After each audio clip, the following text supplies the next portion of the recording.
जय हिंद साथियों, स्वागत है एक बार फिर से आपका अपना परिवार FMSC ग्रुप डिस्कशन। दोस्तों, हर रोज की भांति फिर से उपस्थित हुए हैं आप सभी के बीच में इस होमवर्क सीरीज को लेकर के। और आप सभी को पता है कि आज का दिन, आज जो 5 सितंबर है और आज का दिन जो शिक्षक दिवस के रूप में मनाते हैं हम सभी लोग। और आप सभी लोग को भी ढेर सारी शुभकामनाएं शिक्षक दिवस की। और आप लोग भी विश जरूर कीजिएगा, क्योंकि आज शिक्षक दिवस है और हम सभी जहाँ जहाँ किसी से कुछ सीखते हैं तो उनको एक तरह से विश करना जरूर करना चाहिए। और हम भी किए हैं, आप लोग भी जरूर कीजिएगा सबको कैसे। और आप सभी को भी शिक्षक दिवस की ढेर सारी शुभकामनाएं हैं। और आज का क्लास स्टार्ट करने जा रहे हैं, उससे पहले बता देते हैं आप सभी को, इसमें आप सभी का डेली कमेंट आता है कौन सा बुक चलाया जा रहा है। तो बुक में आप सभी के बीच में लुसेंट चलाया जा रहा है मेन रूप से, उसके बाद दृष्टि का क्विक बुक साइंस चलाया जाता है, SPD, और एक बुक जो आप सभी के बीच में NCERT का जो NCERT बेस वन लाइनर होता है महेश बनवाल का, वो चलाया जा रहा है जो कि कोसमोस का होता है। इन सभी बुक के साथ साथ करंट अफेयर का बुक जो लास्ट में आप सभी को SPD का चलाया जाता है, और डेली का करंट अफेयर आप लोग को शुरू में ही करवा दिया जाता है, ताकि जो भी डेली का करंट अफेयर हो वो आपको रिवीजन के साथ डेली करवाते हैं।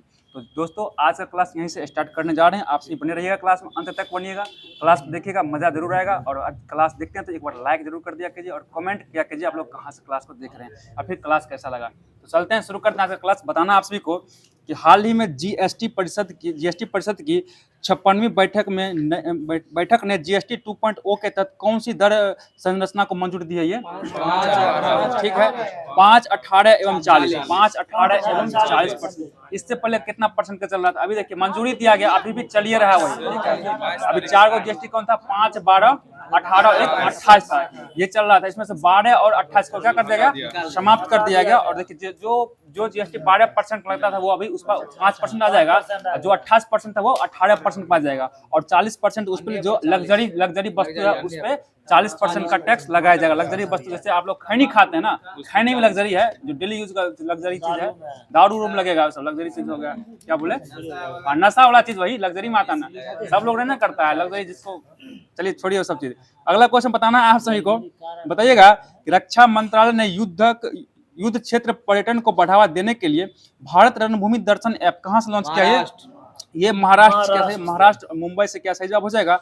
अगला बताना है कि 85वां अखिल भारतीय पीठासीन अधिकारियों का सम्मेलन कहाँ हुआ? ये पटना में हुआ। बहुत अच्छा जवाब, पटना हो जाएगा। अगला क्वेश्चन बताना है कि भारत सरकार फिलीपींस के बाद किसे ब्रह्मोस मिसाइल का निर्यात करेगी? ये इंडोनेशिया के द्वारा किया जाएगा, इंडोनेशिया को किया जाएगा। बहुत अच्छा जवाब है। अगला क्वेश्चन बताना है आप सभी को कि हाल ही में चर्चा में ग्रेफाइट का संबंध किससे है? ये ग्रेफाइट क्या है? ये स्पाईवेयर है, स्पाईवेयर। ये ग्रेफाइट दूसरा है, ये स्पाईवेयर एक सॉफ्टवेयर की तरह काम करता है, ये स्पाईवेयर हो जाएगा। और एक सॉफ्टवेयर है, एक ग्रेफाइट और होता है जो क्या था? कार्बन का अप्रूव होता है। और बताना जो कार्बन का अप्रूव वाला ग्रेफाइट, उसके बारे में पूछ रहे हैं। ग्रेफाइट बताना विद्युत का सुचालक है, कुचालक है? सुचालक है, ठीक है, सुचालक है। और ये कुचालक नहीं है, ठीक है ना। पेंसिल जो है, पेंसिल के बीच में क्या होता है? ग्रेफाइट होता है, और ग्रेफाइट रंग काला होता है। ये काला कलर का स्याही छोड़ता है कहाँ पे? जब पेज पे हम घसते हैं इसको। तो अगला बताना क्वेश्चन आप सभी को जवाब देना है। बताइएगा, अगला क्वेश्चन है वर्ल्ड मॉन्यूमेंट्स फंड ने पहली बार किसे जोखिम वाली जगह की सूची में शामिल किया है? ये चांद को किया गया, चांद को किया गया। बताइएगा। अगला क्वेश्चन है कि 72 फीट की देश की सबसे ऊंची हनुमान प्रतिमा का उद्घाटन कहाँ किया गया? ये बेंगलुरु में किया गया। और पूछेगा देश में मतलब विदेश में कहाँ लगाया गया? ये गुयाना में लगाया गया। गुयाना में हनुमान जी का 16 फीट जो भी हो सबसे ऊंचा मूर्ति लगाया गया। सही जवाब हो जाएगा। अगला क्वेश्चन बताना है, ध्यान दीजिएगा कि हिंद महासागर रिम एसोसिएशन का महासचिव किससे नियुक्त किया गया? संजीव रैना को, ठीक है, संजीव रैना को नियुक्त किया गया। अगला बताना फ्लेमिंगो फेस्टिवल 2025 का आयोजन कहाँ किया गया? ये आंध्र प्रदेश में किया गया। बहुत अच्छा जवाब है। अगला क्वेश्चन बताइएगा कि हाल ही में चर्चा में संस्मरण Mother Mary comes to me का संबंध किससे? ये अरुंधति राय से, अरुंधति राय से हो जाएगा। बताना कि अभी जो हाल ही में पेन प्रिंटर पुरस्कार ये किसे दिया गया? ये भी अरुंधति राय को दिया गया। पहले का था, ठीक है। अरुंधति राय को पेन प्रिंटर पुरस्कार दिया गया था, लेकिन अभी चेंज हो गया किसी? अच्छा, चेंज हो गया तो देख लेंगे, कल तक बता देंगे। अगला क्वेश्चन बताना, अभी पेन प्रिंटर पुरस्कार इसको दिया गया था, ध्यान रखिए, अरुंधति राय को 24 में दिया गया था, ठीक है, सही जवाब हो जाएगा। बताना आप सभी को। अगला क्वेश्चन जवाब दीजिएगा। बताइएगा, बताइए कवचम जो है ना, ये इसका शुभारंभ कौन किया है? केरल के द्वारा किया गया। सही जवाब, केरल के द्वारा किया गया। बताना ग्लोबल फायर इंडेक्स में भारत का स्थान चौथा स्थान हो जाएगा। सही जवाब है। बताइएगा। अगला क्वेश्चन है कि हाल ही में वी फाउंडेशन इंडिया के नेतृत्व में भारत का पहला गिद्ध संरक्षण पोर्टल कहाँ लॉन्च किया जाएगा? ये असम में लॉन्च किया जाएगा, ठीक है, असम के लिए लॉन्च। पता है गिद्ध के लिए एक हानिकारक दवाई हो जाएगा, कौन सा हो जाएगा? ठीक है, डिक्लोफेनाक ऐसे कुछ नाम हो जाएगा। जो ये दर्द निवारक दवा, जो पशुओं का दर्द निवारक दवा है, जब इस दवा का सेवन पशु करता है, डिक्लोफेनाक क्या ऐसा कुछ नाम है, डाइक्लोफेनाक। और एक और नया दवा आया है, ठीक है, डिक्लोफेनाक भी हो जाएगा, दोनों है, सही जवाब हो जाएगा। ठीक है, अगला क्वेश्चन बताइएगा, आयरलैंड के प्रधानमंत्री पद पर किसका निर्वाचन हुआ? ये माइकल होगा, माइकल कुछ करके नाम, माइकल हो जाएगा। ठीक है, बताइए अगला क्वेश्चन चर्चा में रहा, राष्ट्रीय वाणिज्यिक कृषि अनुसंधान संस्था कहाँ है? ये आंध्र प्रदेश, राजमुंद्री आंध्र प्रदेश में पड़ जाएगा। ठीक है, सही जवाब हो जाएगा। अगला बताना है कि हाल ही में NIRF इंडिया रैंकिंग 2025 में समग्र श्रेणी में किसे शीर्ष स्थान मिला है? ये IIT मद्रास को मिला, IIT मद्रास को मिल चुका है, सही जवाब हो जाएगा। बताइएगा अगला क्वेश्चन, 27वीं अंतर्राष्ट्रीय ग्लास कांग्रेस 2025 का आयोजन कहाँ हुआ है? ये पश्चिम बंगाल कोलकाता, ठीक है, पश्चिम बंगाल कोलकाता में हो जाएगा। बताइए अगला क्वेश्चन बताना है, नीति आयोग के पहले राजकोषीय स्वास्थ्य सूचकांक में शीर्ष स्थान किसे मिला है? ये ओडिशा को मिल गया, सही जवाब ओडिशा को मिला, बहुत अच्छा जवाब है। बताइएगा अगला क्वेश्चन बताना है, राष्ट्रीय शिक्षक दिवस 2025 ये कब मनाया जाता है? ये 5 सितंबर को प्रतिवर्ष राष्ट्रीय शिक्षक दिवस मनाया जाता है। और पूछा विश्व शिक्षक दिवस कब मनाते हैं? 5 अक्टूबर को मनाते हैं। आज ही के 1 महीना बाद के दिन होगा, जो 5 अक्टूबर आएगा, और उस दिन विश्व शिक्षक दिवस मनाया जाएगा, सही जवाब विश्व शिक्षक दिवस के रूप में मनाते हैं। बताइए जो राष्ट्रीय शिक्षक दिवस मनाते हैं किनके जन्म दिवस पर?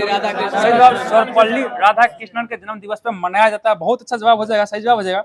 अगला क्वेश्चन बताना है, ये मान्यता प्राप्त वेटलैंड शहरों की सूची में शामिल होने वाला पहला भारतीय शहर कौन बन गया? उदयपुर और इंदौर, उदयपुर और इंदौर दोनों पड़ गया। उदयपुर कहाँ पड़ता है? राजस्थान में। इंदौर पड़ता है मध्य प्रदेश में। ठीक है, सही जवाब, दोनों सही जगह। बताइए अगला क्वेश्चन बताना है, BSF ने ऑपरेशन सर्द हवा का आयोजन किया, ये राजस्थान में ऑपरेशन, ठीक है, राजस्थान में पाकिस्तान और भारत के बॉर्डर पर किया गया, सही जवाब हो जाएगा। बताना अगला क्वेश्चन जवाब दीजिएगा कि हाल ही में चर्चा में रहे आगा खान पुरस्कार 2025 का संबंध किससे होगा? ये वास्तुकला, आगा खान पूछे, ठीक है, खान नाम है, आगा खान जो पुरस्कार है, इसका संबंध किससे? वास्तुकला यानी कि आर्किटेक्चर हो जाएगा। और एक आगा खान कप है, इस कप का संबंध किससे? हॉकी से हो जाएगा, ठीक है, हॉकी से हो जाएगा, बहुत अच्छा जवाब हो जाएगा। आगा खान कप का संबंध किससे हो जाएगा? हॉकी खेल से हो जाएगा, बहुत अच्छा जवाब है। बताइए अगला क्वेश्चन बताना आप सभी को, समान नागरिक संहिता लागू करने वाला राज्य कौन बन गया? पहला ये उत्तराखंड बन गया, ठीक है, और दूसरा गुजरात बना, ठीक है। पहला हो जाएगा जो भी उत्तराखंड पूर्णता लागू कर चुका है, गुजरात में लागू पूर्णता शायद नहीं हुआ है, वो करने वाला है, ठीक है, सही जवाब हो जाएगा। अगला क्वेश्चन बताइएगा, अगला क्वेश्चन जवाब देना आप सभी को। बताइएगा कि हाल ही में भारतीय भाषाओं और विरासत के लिए language and learning group VL2G स्वदेशी AI टूल्स किसने विकसित किया? ये IIT जोधपुर, सही जवाब IIT जोधपुर के द्वारा ये लॉन्च किया गया, IIT जोधपुर के द्वारा। बताइए भाषा का चर्चा भारतीय संविधान के किस अनुसूची में है? 8वीं अनुसूची में किया गया। बताना टोटल कितना भाषा शामिल किया गया? 22 भाषा को। बताइएगा मूल संविधान में कितना भाषा था? 14 भाषा, सही जवाब। और बताना आप सभी को कि 15वां भाषा किसको जोड़ा गया था? ये सिंधी को जोड़ा गया। और किस संविधान संशोधन? ठीक है, 21वां संविधान संशोधन 1967 के द्वारा जोड़ा गया, सही जवाब हो जाएगा। इसके बाद 3 नमक को जोड़ा गया, नेपाली, मणिपुरी, कोंकणी जोड़ा गया। इसको कब जोड़ा गया था? ये 71वां संविधान संशोधन 1992 में। और 4 भाषा के एक साथ जोड़ा गया था, ठीक है, बोडो, डोंगरी, मैथिली, संथाली हो जाएगा। और इन सभी को 92वां संविधान संशोधन 2003 में जोड़ा गया था, सही जवाब। और टोटल संख्या कितना होगा? 22 भाषा की संख्या। अगला क्वेश्चन बताना है, अगला क्वेश्चन बताइएगा कि इसरो ने अपना 100वां मिशन NVS-02 को किस रॉकेट से लॉन्च किया? सही जवाब GSLV F-15 यानी 15 वाला से GSLV F-15 से लॉन्च किया गया। और अच्छा, बहुत अच्छा जवाब है। बताइएगा अगला क्वेश्चन जवाब देना है, गणतंत्र दिवस परेड 2025 में रक्षा मंत्रालय के अनुसार किस राज्य को सर्वश्रेष्ठ झांकी का अवार्ड मिला? सही जवाब है उत्तर प्रदेश के महाकुंभ झांकी, उत्तर प्रदेश के महाकुंभ झांकी को मिला है, सही जवाब हो जाएगा। दोनों मास्टर साहब बता रहे हैं, सब देख रहे हैं आप, ठीक है, ध्यान दीजिए, क्लास में क्वेश्चन पूछ देंगे अभी। अगला क्वेश्चन बताना है कि हाल ही में वैष्णव संत शंकर देव के 16वीं शताब्दी की वृंदावन वस्त्र को भारत को उधार देने की घोषणा कौन किया? ये ब्रिटेन किया। देखिए ब्रिटेन का ही सामान है और भारत का ही सामान है, भारत को उधार लेना पड़ रहा है। और ये ब्रिटेन से जब अंग्रेज शासन किया, जो यहाँ का महत्वपूर्ण सामान था सब उठा के ले गया है और अब उसको अभी खरीदना पड़ रहा है भारत, उसके लिए पैसा ले रहा है या फिर उधार दे के बाद में पैसा देना पड़ेगा, इसके लिए करना पड़ जाएगा, ठीक है। तो अगला क्वेश्चन बताइएगा, आप सभी को जवाब देना है। असम के मुख्यमंत्री हेमंत बिस्व शर्मा ने किसे दूसरी राजधानी बनाने की घोषणा किया है? डिब्रूगढ़ क्या, ठीक है, डिब्रूगढ़ का दूसरी राजधानी बनाने की घोषणा कर दिया गया, सही जवाब हो जाएगा। बताना अगला क्वेश्चन बताना है, पूर्वोत्तर विमानन शिखर सम्मेलन 2025 कहाँ प्रारंभ होगा? ये ये अरुणाचल प्रदेश में प्रारंभ होने वाला, अरुणाचल प्रदेश में प्रारंभ होने वाली है। सही जवाब हो जाएगा। बताइए अगला क्वेश्चन, केंद्रीय बजट 2025-26 में राजकोषीय घाटा सकल घरेलू उत्पाद के कितना परसेंट रहने का अनुमान लगाया गया? 4.4। 25-26 में 4.4 है और 24-25 में कितना होगा? 4.8 है। 24-25 में 4.8 रखा गया। ठीक है, सही जवाब हो जाएगा। अगला कुछ बताना है आप सभी को, भारतीय रेलवे ने निर्बाध यात्रा के लिए कौन सा सुपर ऐप लॉन्च किया है? 100 रेल के द्वारा 100 रेल लॉन्च किया गया। सही जवाब, 100 रेल लॉन्च किया गया। बहुत अच्छा जवाब है। तो आज का जो भी करंट अफेयर बन रहा था सभी को करवा दिया गया है। अब चल रहे हैं आप सभी को लुसेंट के माध्यम से जो होमवर्क दिया गया था इसको लेके आते हैं आप सभी के बीच में। अभी चला स्वतंत्र भारत की ओर चल रहे हैं हम, जो कि महत्वपूर्ण शहीदों के बारे में पढ़ेंगे आज। बताना खुदीराम बोस को जो है ना गिरफ्तार किस केस में किया गया था? ये ठीक है, शेरशाह जंग किंग्सफोर्ड की गाड़ी पर क्या बम फेंकने के कारण उसको गिरफ्तार कब किया गया? गिरफ्तार 1908 में गिरफ्तार कर दिया और इनको फांसी पे कब चढ़ा दिया गया? सही जवाब 11 अगस्त 1908 को इनको फांसी दे दिया गया। बहुत अच्छा जवाब है, सही जवाब हो जाएगा। अगला क्वेश्चन बताना आप सभी को, राजेंद्र लाहिड़ी थे, इनको किस केस में गिरफ्तार किया गया था? ठीक है, काकोरी कांड डकैती हो गया, दक्षिणेश्वर बम कांड हो गया, इन्हीं समय में इसको गिरफ्तार किया गया और इनको कब फांसी दे दिया गया था? इनको 1927 में फांसी दिया गया। बताना आपको काकोरी कांड कब हुआ था? 1925। ठीक है, क्या बोले? 9 अगस्त 1925 को। ठीक है, 9 अगस्त 1925 को। क्या 9 अगस्त 1925 को हुआ था। कहाँ से जाते हैं? 5 फरवरी 1922 को चौरासी घटना हुआ था। ठीक है, और 11 फरवरी 1922 को गांधी जी को बंदूक कर दिया सहयोग आंदोलन में। समझ के बाद ठीक है। तो अगला क्वेश्चन की ओर चलते हैं। बताना आप सभी को, अशफाक उल्ला खां जो थे इनको कब पकड़ा गया था? इनको किस केस में? इनको भी काकोरी ट्रेन एक्शन में पकड़ा गया और इनको जब फांसी दिया गया तो कहा जाता है कि समहमता पहला मुसलमान थे जिनको स्वतंत्रता के लिए फांसी दिया गया था। कौन होगा? अशफाक उल्ला खां को दिया गया। सही जवाब बताना है। अगला क्वेश्चन बताना है, उधम सिंह जो है ना किस केस में पकड़े गए थे? ये जनरल डायर के गोली मारने के आरोप में पकड़ा गया। पता ना इनको जनरल डायर कब हत्या किए थे? ये सही जवाब है 13 मार्च 1940 को। 13 मार्च 1940 को ये जनरल डायर का क्या वो डायर को लंदन के किंगस्टन हॉल में गोली मारकर हत्या कर दिया गया। ठीक है, पता ना कि उधम सिंह को फांसी कब दिया गया? 31 जुलाई 1940। ठीक है, और किस जेल में इनको फांसी दे दिया गया था? पेंटन विलेज जेल में इनको फांसी दिया गया। सही जवाब हो जाएगा। मतलब भगत सिंह जो है ना ये केंद्रीय असेंबली में बम कम फेंके थे? 1929। ठीक है, सही जवाब है 8 अप्रैल 1929 को बम फेंके थे। सही जवाब हो जाएगा और इन्हीं के कारण गिरफ्तार किया गया। लेकिन बताना आप सबको, भगत सिंह को फांसी दिया गया किस केस में फांसी दिया गया? सोंडर्स और लाहौर दोनों में दिया गया। ठीक है, सोंडर्स हत्याकांड में इनको लाहौर ने सोंडर्स में दिया गया। सिर्फ सोंडर्स हत्याकांड को फांसी सजा हुआ था। ठीक है, और बताइए इनको फांसी कब दिया गया था? सही जवाब 23 मार्च 1931 को फांसी दे दिया गया। सही जवाब हो जाएगा। बता सुखदेव को जो है इनको किस कारण से फांसी दिया गया? इनको भी सोंडर्स हत्याकांड में ही इनको भी गिरफ्तार, मतलब भगत सिंह के साथ ही क्या गया 23 मार्च 1931 को फांसी दे दिया गया। सही जवाब हो जाएगा। बताना अगला क्वेश्चन जवाब दीजिएगा आप लोग। बटुकेश्वर दत्त थे, जो बटुकेश्वर दत्त को फांसी नहीं दिया, इसको कौन सा सजा दिया गया था? इनको आजीवन कारावास दिया गया था। और इनको जब बटुकेश्वर दत्त को किस कारण से गिरफ्तार किया गया था? असेंबली में बम फेंकने के कारण। देखिए ये हत्या नहीं किए थे, इसी कारण इनको मौत सजा नहीं मिला, लेकिन बम फेंकने में शामिल थे इसलिए इनको आजीवन कारावास सजा मिल गया था। कौन को? बटुकेश्वर दत्त को। सही जवाब हो जाएगा। बताना अगला क्वेश्चन, चंद्रशेखर आजाद को जिंदा या मुर्दा पकड़ने के लिए कितना रुपए का इनाम था? 30,000 रुपए का इनाम था। और बताइए चंद्रशेखर आजाद जो थे कब शहीद हो गए थे? ये सही जवाब 1931 को, 27 फरवरी 1931 को। ये कहाँ पे शहीद हुए? Alfred park. अल्फ्रेड पार्क कहाँ पड़ता है? इलाहाबाद। देखिए जब अल्फ्रेड पार्क में इनका मुठभेड़ हुआ था, मतलब वहाँ की सेना से, अंग्रेज सेना से, तो इनके पास एक लास्ट गोली बच गया था। लास्ट इनका कहना था कि हम जो है ना कभी किसी अंग्रेज को जिंदा नहीं पकड़ेंगे, ठीक पकड़े जाएंगे। और ये अपने आप को गोली मार क्या किए? शहीद हो गए थे अल्फ्रेड पार्क में एक पेड़ के पीछे। तो चलते हैं अगले क्वेश्चन की ओर। बताना आप सभी को, बताइए अगला क्वेश्चन, अवध बिहारी बोस जो इनको किस केस में गिरफ्तार किया गया था? सही जवाब दिल्ली षड्यंत्र केस और लाहौर बम कांड, दोनों में इनको गिरफ्तार किया गया था। और इनको फांसी कब दे दिया गया? ये 8 मई 1915 को फांसी दे दिया गया। सही जवाब हो जाएगा।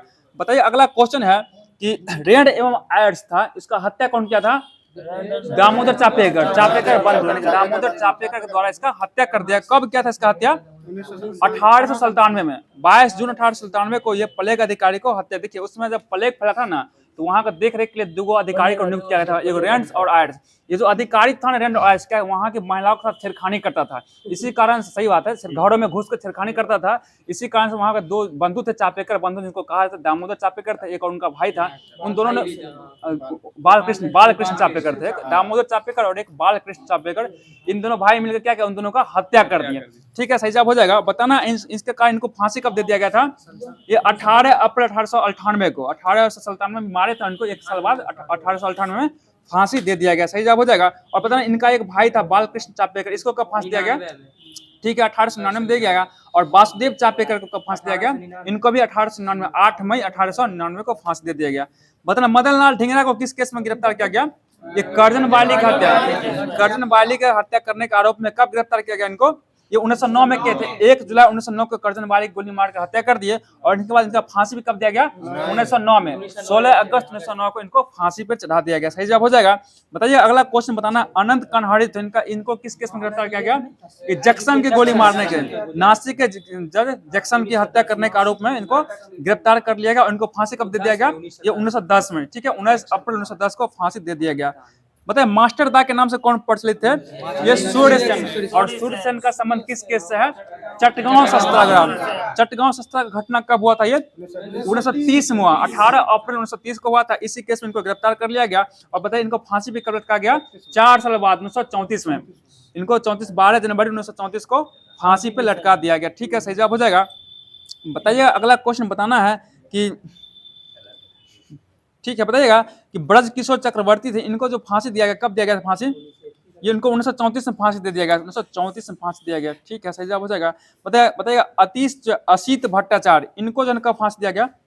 इनको भी 1934 में फांसी दिया गया। और इनको हबीबगंज में हुई डकैती कारण इनको गिरफ्तार किया गया और इनको फांसी पे चढ़ा दिया गया था। ठीक है, सही जवाब हो जाएगा। बताइएगा लाला लाजपत राय थे, इनका हत्या कब, मतलब इनका निधन कब हुआ था?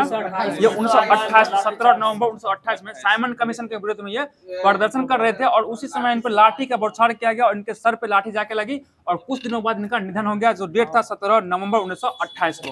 तो दोस्तों जो भी हिस्ट्री का प्रश्न बन रहा था सभी करवा दिया गया। चलते हैं ज्योग्राफी की और इंडियन ज्योग्राफी की ओर। बता देना आप सभी को, अमोनिया सल्फेट का पहला कारखाना कब लगाया गया था? ये 1947 में लगाया गया था, जिस समय हमारा देश आजाद हुआ था। और बताना कि 1947 में जब इसका कारखाना लगाया गया था, पहले कहाँ पे लगाया गया था? ये केरल के अलवाय में, केरल के अलवाय में इसका कारखाना को लगाया गया। सही जवाब हो जाएगा। बताना अगला, भारतीय उर्वरक निगम का स्थापना कब हुआ था? ये 1951 हुआ। और इसी के तहत सबसे बड़ा उर्वरक संयंत्र कहाँ खोला गया? ये सिंदरी में। और सिंदरी कहाँ पड़ता है? झारखंड में पड़ता है। ठीक है, सिंदरी झारखंड में पड़ता है। सही जवाब हो जाएगा। अगला क्वेश्चन बताना आप सभी को, भारत जो है ना किस उर्वरक का पूरी तरह से आयात करता है? ये पोटास का पूरी तरह आयात करता है। और पोटास का कलर कैसा होता है? लाल कलर होता है, लाल बालू नहीं लगता, लाल कलर का होता है। जब मिला के छिटिएगा ना, खाद मिला के छिटे हैं कि नहीं कभी? हम लोग तो सब प्रैक्टिस करके बैठे हैं। अगला क्वेश्चन बताना आप सभी को, बताइएगा कि भारत में प्रति हेक्टेयर उर्वरक खपत में प्रथम स्थान कौन रखता है? पंजाब रखता है। ठीक है, पंजाब रखता है। और सही जवाब है, बहुत अच्छा जवाब है। और प्रति हेक्टेयर गेहूं का उत्पादन कौन करता है? पंजाब ही करता है। और सबसे अधिक गेहूं का उत्पादन कौन करता है? उत्तर प्रदेश करता है। सही जवाब, बहुत ही अच्छा जवाब है आप सभी को। बताना अगला क्वेश्चन है कि ध्यान दीजिएगा कि इसी में जो प्रति हेक्टेयर में बताना दूसरा स्थान कौन रखता है? ये ठीक है, आंध्र प्रदेश रखता है। और तीसरा स्थान कौन रखता है? हरियाणा। ये उर्वरक खपत में रखता है। सही जवाब है। अगला बताना है कि कोक आधारित उर्वरक इकाई जो तलचर है, ये कहाँ पड़ता है? ओडिशा में पड़ता है। सही जवाब। और रामगुंडम कहाँ पड़ता है? ये आंध्र प्रदेश। रामगुंडम आंध्र प्रदेश में पड़ता है। सही जवाब है। और बताना कोरबा जो है, ये कहाँ पड़ता है? ये छत्तीसगढ़ में पड़ता है। ये सभी कैसा है? कोक आधारित उर्वरक इकाई है। कोक आधारित उर्वरक इकाई हो जाएगा। सही जवाब हो जाएगा। बताना अगला क्वेश्चन बताना है, किरभको का गैस आधारित यूरिया अमोनिया संयंत्र ये कहाँ लगाया गया है? ये गुजरात में हजीरा में, गुजरात के हजीरा में है ये। सही जवाब गुजरात का हजीरा में हो जाएगा। बताना आप सबको, बताना अगला क्वेश्चन जवाब दीजिएगा कि भारत में जलयान निर्माण का प्रथम कारखाना कब लगाया गया? ये 1941 में लगाया गया। और किस नाम से लगाया गया था? ये Scindia steam navigation, Scindia steam navigation के नाम से लगाया गया। और बताना ये इसका कहाँ पे स्थापना किया गया? ये विशाखापट्टनम में स्थापित किया गया। सही जवाब हो जाएगा। और बताना इस जलयान का जो है भारत सरकार द्वारा अधिग्रहण कब कर लिया गया? ये 1952 में कर लिया गया। 1952 में अधिग्रहण करके, और इसका नाम क्या कर देगा? हिंदुस्तान शिपयार्ड विशाखापट्टनम, हिंदुस्तान शिपयार्ड विशाखापट्टनम नाम कर दिया गया। सही जवाब हो जाएगा। चलते हैं अगले क्वेश्चन की ओर। बताना आप सभी को भारत में वायुयान निर्माण का प्रथम कारखाना कब लगाया गया? ये 1940 में लगाया गया। देखिए कारखाना लगाया 1940 में, लेकिन वायु परिवहन शुरुआत कब हुआ? 1911 में हुआ। और किस काम के लिए गया था? ये डाक सेवा में गया था, डाक के काम से गया था। ठीक है, सही जवाब हो जाएगा। और वायुयान के निर्माण का उद्योग जो लगाया गया 1940 में ही लगाया गया। ठीक है, सही जवाब हो जाएगा। बताना अगला क्वेश्चन जो है कि जब इसका निर्माण लगाया गया था, इसको किस नाम से लगाया गया था? इसको बेंगलुरु में हिंदुस्तान एयरक्राफ्ट कंपनी के नाम से लगाया गया था। और अब इसका नाम क्या कर दिया गया? इसको हिंदुस्तान एरोनॉटिक्स लिमिटेड कर दिया गया। सही जवाब हो जाएगा। पता है मोटर गाड़ी उद्योग को क्या कहा जाता है? विकास का उद्योग कहा था, जो मोटर गाड़ी उद्योग को कहा जाता है। सही जवाब हो जाएगा। बताना आपको इसी में बताना है कि हिंदुस्तान मोटर ये कहाँ है? उद्योग कहाँ पे है? 21 जगह पे है, कोलकाता में हो जाएगा, कोलकाता में। बताना अगला है कि प्रीमियर ऑटोमोबाइल लिमिटेड ये कहाँ पड़ता है? मुंबई में हो जाएगा, मुंबई में। मतलब अशोका लीलैंड ये कहाँ पड़ता है? चेन्नई में है, चेन्नई में। अगला Tata engineering and locomotive company limited ये कहाँ पड़ता है? ये जमशेदपुर पड़ता है। ठीक है, झारखंड में जमशेदपुर जाएगा। सही जवाब है। और बताइए महिंद्रा एंड महिंद्रा लिमिटेड ये कहाँ पड़ता है? ये पुणे में हो जाएगा। सही जवाब पुणे में है। और बताना आप सभी को जो है गुड़गांव वाला कहाँ पड़ता है? गुड़गांव, ये तो हरियाणा में चला जाएगा। सही जवाब है। और एक और है कि सनराइज इंडस्ट्रीज ये कहाँ पड़ता है? ये बेंगलुरु में पड़ता है, सनराइज इंडस्ट्रीज बेंगलुरु में हो जाएगा। ठीक है, सही जवाब हो जाएगा। बताइएगा कि भारत में सीसा उद्योग के महत्वपूर्ण केंद्र कहाँ हो जाएगा? ठीक है, फिरोजाबाद और सिकोहाबाद हो जाएगा। सही जवाब है। बहुत अच्छा जवाब हो जाएगा। बताना आप सभी को दवा निर्माण उद्योग का प्रमुख केंद्र कहाँ है? मुंबई। ठीक है, मुंबई, दिल्ली, कानपुर, हरिद्वार, ऋषिकेश। ठीक है, बहुत जगह है। कहते यार ने पूछेगा कौन कौन जगह पे। अगला बताना आप सभी को, बताइएगा, आप जवाब दीजिएगा। बताइएगा भारतीय इंजीनियरिंग निगम लिमिटेड यानी HEC रांची की स्थापना कब हुआ था? ये 1958 में। ठीक है, 1958 में इसका स्थापना किया गया। सही जवाब हो जाएगा। बताइए आप सभी को कुटीर उद्योग बोर्ड का स्थापना कब हुआ था? सही जवाब है, 1948 में हुआ था। बहुत जवाब है। और पता है केंद्रीय सिल्क बोर्ड का स्थापना ये 1949 में किया गया। बहुत जवाब 1949 में हुआ था। और बताइएगा कि अखिल भारतीय हथकरघा बोर्ड का स्थापना कब हुआ? ये 1950। देखिए एगो हस्तकला है, अखिल भारतीय हस्तकला बोर्ड 1953 में किया गया। और जब क्या अखिल भारतीय हथकरघा बोर्ड का स्थापना कब हुआ? 1950 में। हस्तकला वाला 1953 में किया गया। सही जवाब हो जाएगा। अगला क्वेश्चन बताना है अखिल भारतीय खादी एवं ग्रामोद्योग बोर्ड का स्थापना कब हुआ? ये 1954 में। फिर सुनिएगा, अखिल भारतीय खादी एवं ग्रामोद्योग बोर्ड का स्थापना कब हुआ? 1954 में हुआ। सही जवाब हो जाएगा। मतलब लघु उद्योग बोर्ड इसका भी स्थापना 1954 में किया गया। बताना अगला क्वेश्चन है केंद्रीय विक्रय संगठन का स्थापना कब किया गया? ये 1958 में किया गया। और किस जगह पे किया गया? चेन्नई में किया गया। चेन्नई कहाँ पड़ता है? तमिलनाडु में पड़ता है। सही जवाब है। बताइए रेल इंजन बनाने का सबसे पुराना कारखाना कहाँ हो जाएगा? ये चित्तरंजन हो जाएगा, जो कहाँ पड़ता है? ये पश्चिम बंगाल। ठीक है, पश्चिम बंगाल में बनता है। और बताइए यहाँ पे अभी कौन सा इंजन बनता है? या विद्युत इंजन को बनाया जाता है। सही जवाब हो जाएगा। बता चित्तरंजन लोकोमोटिव वर्क्स का स्थापना कब हुआ था? ये जिस दिन भारत गणतंत्र हुआ था। बताइए 26 जनवरी 1950 को भारत गणतंत्र हुआ। और उसी दिन स्थापना किया गया किसका? चित्तरंजन लोकोमोटिव वर्क्स का स्थापना किया गया। सही जवाब हो जाएगा। और वर्तमान में इसमें कौन सा विद्युत इंजन को बनाया जाता है? सही जवाब बताइए डीजल से चलने वाले इंजन का निर्माण ये बनारस में होता है, उत्तर प्रदेश पड़ता है बनारस। ठीक है, बहुत अच्छा जवाब है। बताइएगा रेलवे इंजन निर्माण कार्यालय जो झारखंड में किस जगह पर है? ये जमशेदपुर में हो जाएगा। ठीक है, जमशेदपुर में। बताए रेल के डिब्बे का बनाने का प्रमुख केंद्र ये कहाँ पे हो जाएगा? चेन्नई के समीप पेरामपुर में है। और इसका स्थापना कब हुआ? 1952 में किया गया। इसका स्थापना 1952 में किया गया। और इसमें उत्पादन का शुरुआत कब हो गया था? सही जवाब 2 अक्टूबर 1955 में इसका उत्पादन शुरू हो चुका था। इसका स्थापना 52 में हुआ और उत्पादन 1955 से शुरू हो गया। सही जवाब 2 अक्टूबर के दिन। पता इंटीग्रल कोच फैक्ट्री का स्थापना कहाँ किया गया? ये कपूरथला। कहाँ पड़ता है कपूरथला? ये पंजाब में, पंजाब के कपूरथला में किया गया। ठीक है, पता है राय बरेली कोच कहाँ पड़ता है? ये फैक्ट्री ये उत्तर प्रदेश पड़ता है। ठीक है, और पता है कचरा पारा ये कहाँ पड़ता है? यहाँ कचरे लिखा है इसलिए पढ़े कचरा। काकरा पारा ही होना चाहिए। काकरा पारा गुजरात में। ठीक है, कचरा पारा ये गुजरात पड़ता है। ठीक है, दूसरा कुछ है वो ये कचरा पारा इंटीग्रल कोच फैक्ट्री का स्थापना क्या पश्चिम बंगाल में किया गया। ठीक है, पश्चिम बंगाल में है। हाँ सही जवाब हो जाएगा। चलते अगला क्वेश्चन बताना है तो केरल में जो है ना किस जगह पर जो रेल कोच फैक्ट्री लगाया गया? केरल में ये पालाकाड में। केरल के पालाकाड में भी रेल कोच फैक्ट्री का स्थापना किया गया। बताइएगा बिहार में जो है ना रेल इंजन का निर्माण होता है 2 जगह होता है। उसका नाम बताइएगा। मोढेरा मधेपुरा। कहाँ जा रहे हैं इंजन पूछ रहे हैं? ठीक है, मोढेरा और मधेपुरा में होता है। छपरा सीमान में जो है ना पहिया बनता है, ठीक है। अभी वहां भी आएंगे आपके पास पहिया लेके। अभी बताना देखिए, मढ़ौरा जो होता है, मढ़ौरा में किस इंजन का निर्माण होता है? डीजल का निर्माण होता है। और एक मधेपुरा यहाँ पे बिजली वाला विद्युत इंजन का निर्माण होता है, सही जगह। और जो अभी भारत में जो बिहार से जो विद्युत बना है, विद्युत इंजन, उसको किस देश को निर्यात किया गया? ये गुयाना को क्या गया था, गिनी को किया गया, सॉरी गिनी को निर्यात किया गया, ठीक है। बिहार का जो इंजन बना के भेजा गया, गिनी को पहला बार निर्यात किया गया, सही जवाब हो जाएगा। चलते हैं अगला क्वेश्चन की। बताइए बिहार में जो है ये रेल इंजन का रेल का पहिया का कहाँ बनता है? ये छपरा में बनता है, ठीक है। छपरा जो सिवान पड़ता है, सिवान डिस्ट्रिक्ट पड़ जाएगा, सही जवाब हो जाएगा, बिहार में हो जाएगा, ठीक है। पता ना अगला क्वेश्चन, देश के पहले रेलवे इंजन थॉमसन को कहाँ संरक्षित किया गया है? IIT रुड़की, IIT रुड़की, क्या बोल IIT रुड़की, ठीक है। देश में सबसे पहले रेलवे इंजन थॉमसन को संरक्षित किया कौन क्या है? ये IIT रुड़की के द्वारा संरक्षित किया गया, सही जवाब हो जाएगा। बताइए भारत में ऊनी वस्त्र की पहली मिल कब लगाया गया था? 1876 में, ठीक है, कानपुर में लगाया। 1876 कानपुर में इसका स्थापना किया गया, सही जवाब हो जाएगा। बताना, परंतु जो है इस उद्योग यानी कि ऊनी वस्त्र उद्योग का वास्तविक विकास कब हुआ? ये 1950, इसका स्थापना 1876 में हुआ, लेकिन वास्तविक मतलब पूर्णतः अच्छा तरीके से काम करने में 1950 में शुरू हो गया, ठीक है।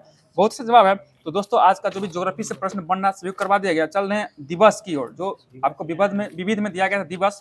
आज चलते हैं, और पहला दिन जो आज का डे है उसी के डे से क्वेश्चन भी है। तो बताना राष्ट्रीय शिक्षक दिवस कब मनाते हैं? 5 सितंबर को जो आज का दिन राष्ट्रीय शिक्षक दिवस है। एक बार फिर से आप सभी को शिक्षक दिवस की ढेर सारी शुभकामनाएं। अगला क्वेश्चन बताना, अंतर्राष्ट्रीय साक्षरता दिवस कब मनाते हैं?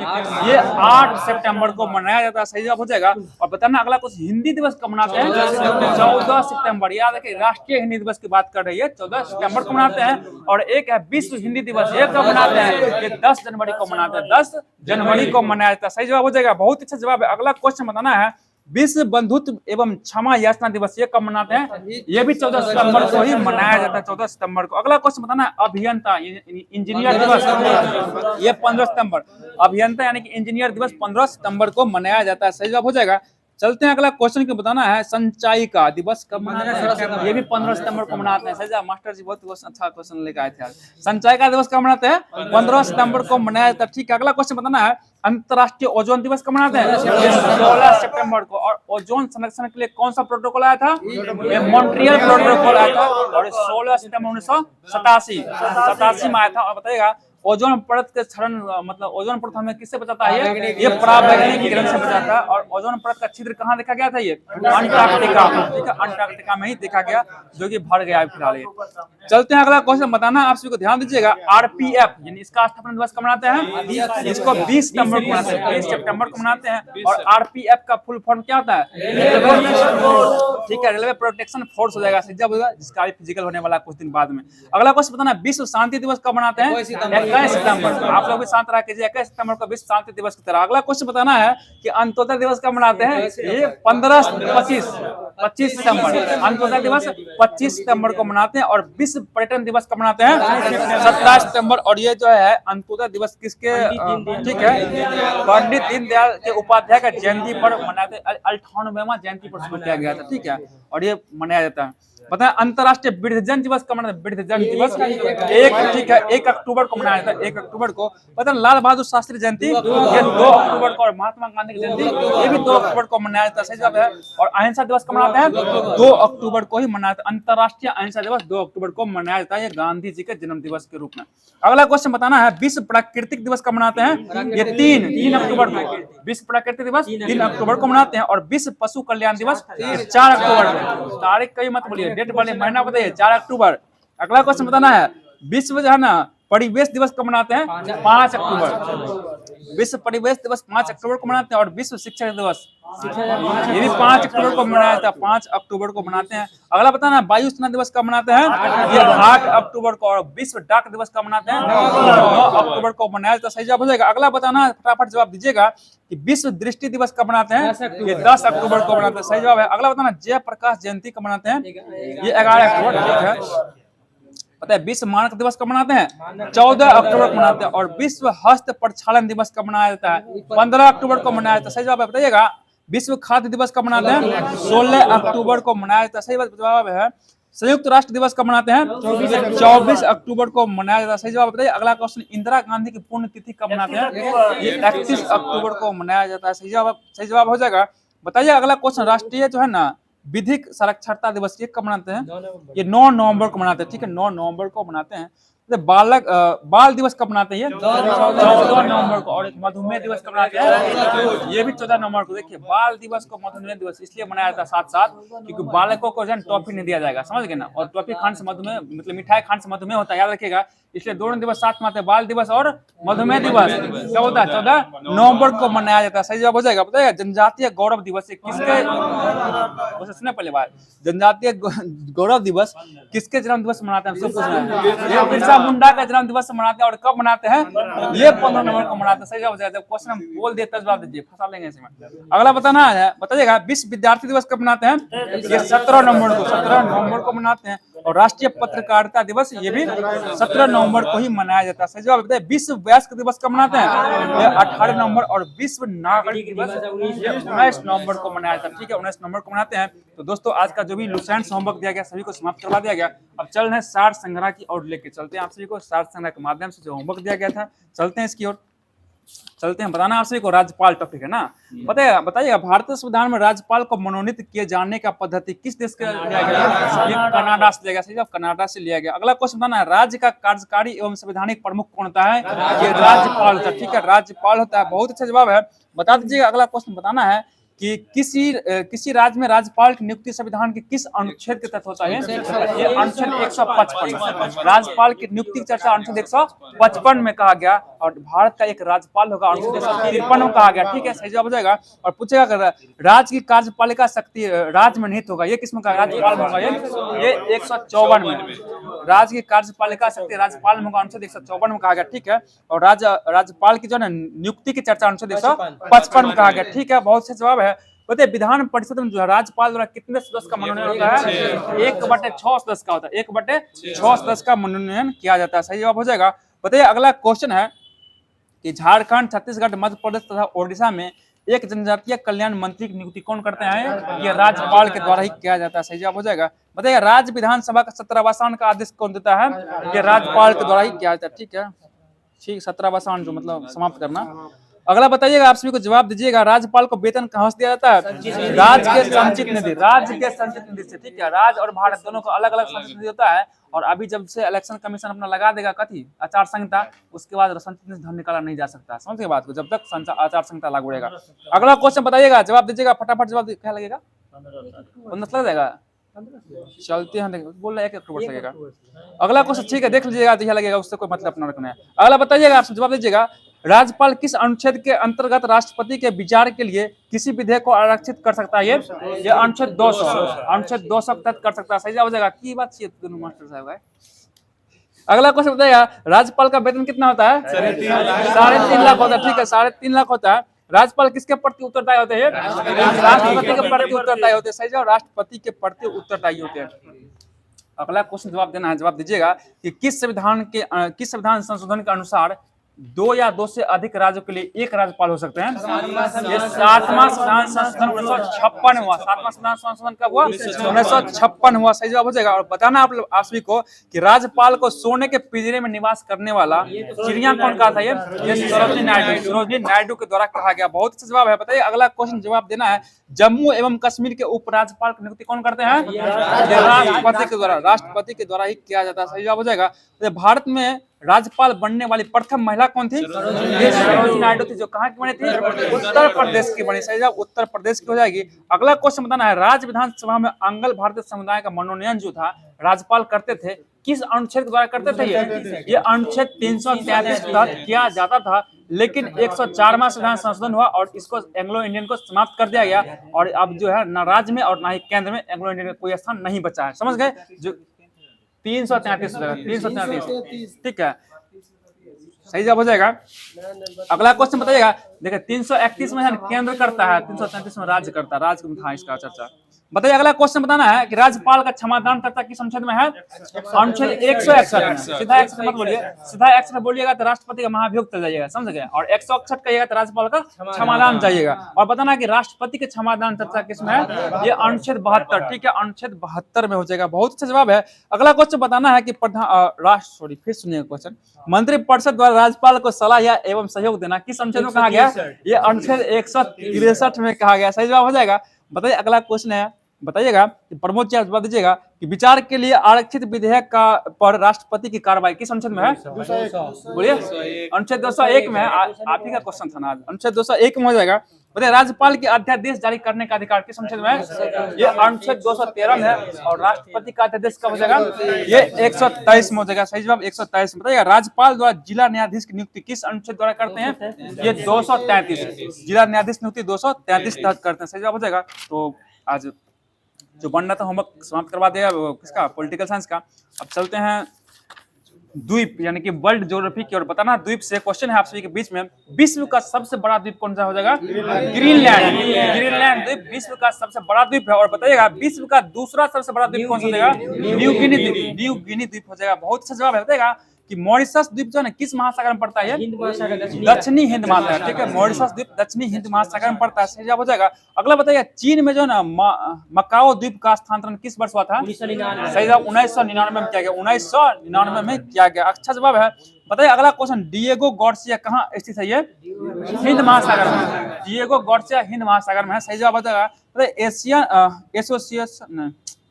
एसेंशियन द्वीप किस देश का उपनिवेश है? ये एसेंशियन इंग्लैंड का हो जाएगा, ठीक है, इंग्लैंड का हो जाएगा। अगला बताना है न्यू फाउंडलैंड द्वीप किस व्यवसाय के लिए प्रसिद्ध है? ये मत्स्य पालन के लिए, ठीक है, सही जवाब है। मतलब फिजी द्वीप किस महासागर में? ये फिजी ये प्रशांत महासागर, ठीक है, फिजी द्वीप प्रशांत महासागर में पड़ता है। अगला क्वेश्चन जवाब दीजिएगा फटाफट। बताइएगा पूर्वी द्वीप समूह का कौन सा द्वीप जो तीनों देश में विभाजित है? ये बोर्नियो द्वीप, ठीक है, बोर्नियो द्वीप जो तीनों देश में विभाजित हो जाएगा। ये पूर्वी द्वीप समूह का ये द्वीप हो जाएगा। सही जवाब हो जाएगा। बताना विश्व का सबसे बड़ा नदी द्वीप कौन सा हो जाएगी? महाद्वीप हो जाएगा। जो किस नदी पर बना है? ये ब्रह्मपुत्र नदी पे बनता है, ठीक है, अच्छा जवाब हो जाएगा। अगला क्वेश्चन बताना है कि हिंद महासागर का सबसे बड़ा द्वीप कौन सा हो जाएगा? मेडागास्कर। मेडागास्कर हिंद महासागर सबसे बड़ा द्वीप हो जाएगा, ठीक है, अच्छा जवाब है। बताइएगा कालीमंतन किस द्वीप का भाग है? ये बोर्नियो का भाग है, ठीक है, बोर्नियो। और जापान का सबसे बड़ा द्वीप होन्शु द्वीप हो जाएगा, ठीक है, होन्शु द्वीप हो जाएगा। बताइए अगला क्वेश्चन है बिलियरिक द्वीप समूह किस सागर में है? ये बिलियरिक भूमध्य सागर में, भूमध्य सागर में। और बताना किस महाद्वीप को द्वीपीय महाद्वीप कहा जाता है? ऑस्ट्रेलिया का, ठीक है, ऑस्ट्रेलिया को कहा जाता है। सही जवाब हो जाएगा। बताइएगा सेशेल्स द्वीप ये किस कहाँ बसते हैं? ये सेशेल्स ये हिंद महासागर में। हवाई द्वीप प्रशांत महासागर में, ठीक है। अगला बताना है आप सभी को कोर्सिका द्वीप कहाँ? ये भूमध्य सागर में हो जाएगा। क्यूबा द्वीप किस में स्थित है? ये कैरेबियन सागर, क्यूबा कैरेबियन सागर में है। बताइएगा आइसलैंड द्वीप कहाँ पड़ता है? ये आर्कटिक महासागर में पड़ता है। बताइए बहरीन द्वीप कहाँ पड़ता है? ये फारस की खाड़ी में पड़ता है, ठीक है। बैंक द्वीप कहाँ पड़ता है? बैंक ब्यूफोर्ट सागर में पड़ता है। सही जवाब बताइएगा। फिर सुनिएगा नौरू कहाँ पड़ता है? नौरू द्वीप पश्चिम प्रशांत महासागर में पड़ता है। बताना आप सभी को मॉरिशस द्वीप कहाँ पड़ता है? ये दक्षिणी हिंद महासागर में पड़ता है। और कनारी द्वीप कहाँ पड़ता है? कनारी उत्तरी अटलांटिक महासागर में पड़ता है। सही जवाब हो जाएगा। तो जो भी द्वीप से प्रश्न बनना करवा दिया गया। चलते हैं इकोनॉमिक्स के। और इकोनॉमिक्स में अच्छा टॉपिक चल रहा है कर संरचना। कर जो कि हम सभी लोग देते हैं। कर किसको? भारत सरकार, बिहार सरकार सबको देते हैं। कहीं ना कहीं अप्रत्यक्ष रूप से कर हम लोग रोज देते हैं, समझ गए, कुछ ना कुछ तो खरीद लेते हैं और जीएसटी दे ही देते हैं। अगला क्वेश्चन बताना है आप सभी को, नागरिकों को विभिन्न प्रकार की सेवाएं एवं सुविधा प्रदान करने के बदले में सरकार द्वारा नागरिकों से जो शुल्क लिया जाता है उसे क्या बोलते हैं? टैक्स बोलते हैं। और उसको हिंदी में कर कहते हैं, कर कहा जाता है, ठीक है। अगला क्वेश्चन बताना है भारत में आयकर सर्वप्रथम कब लगाया गया था? ये 24 जुलाई 1860 को, 24 जुलाई 1860 को, ठीक है। और आयकर दिवस कब मनाते हैं? 24 जुलाई को मनाते हैं, ठीक है। और जीएसटी दिवस 1 जुलाई को मनाते हैं, ठीक है, सही जवाब हो जाएगा। अगला क्वेश्चन बताना आप सभी को, बता देना फटाफट जवाब दीजिएगा। सरकार की आय के 3 सबसे बड़ा स्रोत है, बताना तीनों स्रोत कौन कौन हो जाएगा? ठीक है, जीएसटी है, निगम कर हो जाएगा, एगो आयकर हो जाएगा, ठीक है, बहुत अच्छा जवाब है। बताइए अगला क्वेश्चन बताना है कि सरकारी व्यय को नियंत्रित करने वाला मंत्रालय कौन सा हो जाएगा? वित्त मंत्रालय। व्यय खर्चा वाला काम कौन करेगा? वित्त वाला, वित्त मतलब पैसा वाला बात है, वित्त मंत्रालय करेगा, ठीक है। अगला क्वेश्चन जवाब दीजिएगा कृषि आयकर सबसे पहले कहां और कब लगाया गया था? ये बिहार में लगाया गया और ये 1938 में लगाया गया। ठीक है, कृषि आयकर बिहार में सबसे पहले 1938 में लगाया गया। सही जवाब हो जाएगा। बताना शराब पर उत्पाद कर किसके द्वारा लगाया था? ये राज्य सरकार द्वारा। देखिए राज्य सरकार, देखिए शराब जो है ना, नशा जो चीज, ये राज्य सूची का विषय हो जाएगा। ठीक है, और राज्य सूची का विषय होने के कारण, इसी कारण से मोदी मुख्यमंत्री जो नीतीश कुमार जी हैं, बिहार में शराबबंदी कर दिए थे। समझ गए बात को? और शराब जो है किस सूची का विषय? ये राज्य सूची का विषय हो जाएगा। ठीक है, अगला क्वेश्चन बताना है कि संशोधित मूल्य वर्धित कर का संबंध किससे हो जाएगा? ये उत्पाद कर से हो जाएगा। उत्पाद कर से हो जाएगा। ठीक है, अगला बताना है कि किसी कर के लगाए जाने के पश्चात इसका वास्तविक मूल्य जिन बिंदु पर होता है वो क्या कहलाता है? वो बिंदु कराघात कहलाता है। कराघात कहलाता है। ठीक है, अगला बताना है कि भारत में सबसे पहले मूल्य वृद्धि कर मतलब VAT मतलब वैल्यू एडेड टैक्स कब और कहां लागू किया गया? ये हरियाणा में लागू किया 2005 में लागू किया गया। सही जवाब 2005 में लागू किया गया था। बताइए, अगला क्वेश्चन बताना है, भारत सरकार के बजट में न्यूनतम वैकल्पिक कर MAT का समावेशन कब किया गया? ये 1996 में कब किया गया? 1996 में किया गया। सही जवाब हो जाएगा। अगला बताइएगा कि GST परिषद का गठन किस अनुच्छेद में किया गया? अनुच्छेद 279 के ए में। अनुच्छेद 279 के ए में किया गया। ठीक है, बताना अगला क्वेश्चन, वित्त आयोग किस प्रकार की संस्था है? एक वित्त आयोग अर्ध न्यायिक संस्था हो जाएगा। ठीक है, सही जवाब हो जाएगा। बताएं कृषि जोत कर का सुझाव किस समिति की और कब दिया गया? ये ठीक है, के राज्य समिति के द्वारा। ठीक है, KN राज्य समिति के द्वारा दिया गया और ये 1972 में दिया गया। ठीक है, 1972 में। सही जवाब हो जाएगा। बताइए, अगला क्वेश्चन है कि पेमेंट ऑफ ग्रेच्युटी एक्ट 1972 के अनुसार ग्रेच्युटी भुगतान की अधिकतम सीमा कितना कर दिया गया? ये 10 लाख कर दिया गया। कितना है? 10 लाख कर दिया गया। सही जवाब हो जाएगा। अगला बताइए, भारत में आयकर की शुरुआत किसने की थी? जेम्स विल्सन द्वारा किया गया। जेम्स विल्सन द्वारा किया गया। सही जवाब हो जाएगा। अगला क्वेश्चन बताएंगे, वह कर जो क्रेता के लिए प्रत्यक्ष रूप से वस्तु के मूल्य की वृद्धि न करता क्या कहलाता है? वो ये आयकर हो जाएगा। ठीक है, आयकर कहलाता है। ठीक है, वस्तु के मूल्य में वृद्धि नहीं करता, वो आयकर करता है। GST करता है वस्तु के मूल्य में वृद्धि। ठीक है, अभी जो चेंज हुआ है इसको लागू होगा 22 सितंबर से लगभग लागू होने वाला है, और 22 सितंबर से लागू होगा। उसके बाद दीपावली से पहले लागू हो जाएगा और कुछ सामान का सस्ता होने वाला, कुछ सामान महंगा भी होने वाला। जो लग्जरी चीज होगा वो महंगा हो जाएगा। चलते हैं अगले क्वेश्चन की ओर। ठीक है, बताइए निगम कर जो है ना किस पर लगाया जाता है? निगम कर ये घरेलू एवं विदेशी दोनों कंपनी पर लगाया जाता है। घरेलू एवं विदेशी दोनों कंपनी पर लगाया जाता है। ठीक है, बताइए अगला क्वेश्चन है कि आयात एवं निर्यात पर लगाए जाने वाला कर को किस नाम से जानते हैं? सीमा कर के नाम से। सीमा शुल्क कर उसको बोलते हैं, सीमा कर कहते हैं। बताइए आयकर अधिनियम की धारा 88 के अंतर्गत कर छूटों को समाप्त करने की अनुशंसा किस समिति ने की थी?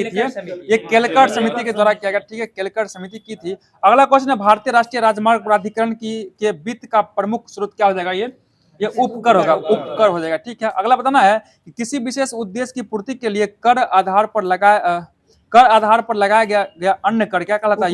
ये उपकर कहा जाता है। मतलब पहले से कर लगा है उस पर और कर जोड़ देंगे, क्या बोलेंगे? उसको उपकर बोला जाता है। ठीक है, उपकर हो जाएगा। बताइए अगला क्वेश्चन, 15वें वित्त आयोग कौन थे? NK सिंह है। और 16वें कौन होते हैं? ये अरविंद पनगडिया। ठीक है, अरविंद पनगडिया है। अगला है कि व्यक्तिगत रूप से तथा समाज के लिए हानिकारक वस्तु एवं सेवाओं पर लगाया जाने वाला कर क्या कहलाता है? ये सीन कर कहलाता है। सीन कर कहलाता है। ठीक है, बताना धन संशोधन क्या है? ये धन शोधन क्या कहलाता है? ये अवैध रूप से प्राप्त धन का परिवर्तन। अवैध रूप से प्राप्त धन का, देखिए अवैध रूप से धन प्राप्त है उसको परिवर्तन कर लेंगे उसे क्या कहते हैं? उसको धन शोधन कहा जाता है। ठीक है, धन शोधन। बताइए जब आय में वृद्धि होने के साथ उस पर लगने वाला कर की दर में भी वृद्धि होती है तो क्या कहलाता है? वो प्रगतिशील कर कहलाते हैं। प्रगतिशील कर कहलाते हैं। तो दोस्तों जो भी आज NCERT का प्रश्न बनना था सभी को अच्छे तरीके से करवा दिया गया। अब चलते हैं साइंस की, और साइंस आपसे दृष्टि का जो बताया जाता है क्विक बुक, उस बुक को लेकर आए क्विक बुक को आज, और चलेंगे तरंग की ओर। तरंग पढ़ रहे थे ना, इसमें चलते हैं तरंग की ओर। बताना है तरंग में आप सभी को ध्यान देना है कि तरंग के आयाम के लिए किसी स्थिति पर एक समय पर तरंग का विस्थापन द्वारा निर्धारित किया गया, मतलब किसके द्वारा किया जाता है? ये विस्थापन ये काल द्वारा निर्धारित किया जाता है। काल के द्वारा निर्धारित किया जाता है। ठीक है, इसको काल कहा जाता है। बताइए अगला क्वेश्चन, तरंग संरचना में कोई बिंदु अपना एक कंपन पूर्ण करने में जितना समय लेता है उसे क्या कहते हैं? तो उसको आवर्त काल कहते हैं। ठीक है, उसको आवर्त काल कहा जाता है। ठीक है, अगला बताना है कि तरंग संरचना में किसी बिंदु द्वारा एक सेकंड में कुल कंपनों की संख्या क्या कहलाती है? ये तरंग की आवृत्ति कहलाती है। और बताना तरंग की आवृत्ति को किसके द्वारा व्यक्त किया जाता है?